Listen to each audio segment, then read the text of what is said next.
लोगवा के बतिया कई दिहल तू सही, देबू तू धोखा कबो सोचल न रही।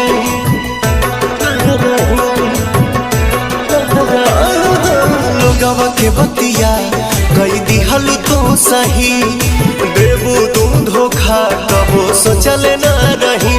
पाके दूसरा के भोले भुला जाइबू हो, पाके दूसरा के भोले भुला जाइबू हो।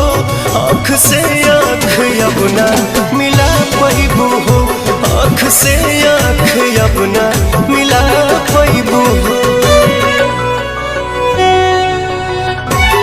हर बात पे हमरा से तू तक करत रहलू वादा, सच कहलू कम हमसे झूठ बोललू ज्यादा। झूठ बोललू हर बात पे हमरा से तू तक करत रहलू वादा, सच कहलू कम हमसे झूठ बोललू ज्यादा। चोट मरले बारू तू कब खा जाइबू हो, चोट मरले बारू तू कब खा जाइबू हो। आँख से आँख अपना मिला पाइबू हो, आँख से आँख अपना मिला पाइबू हो।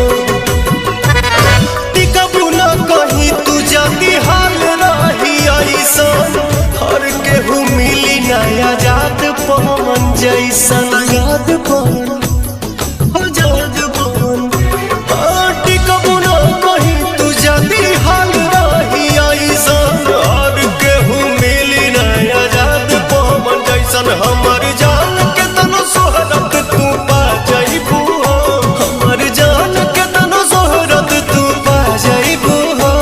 आँख से आँख अपना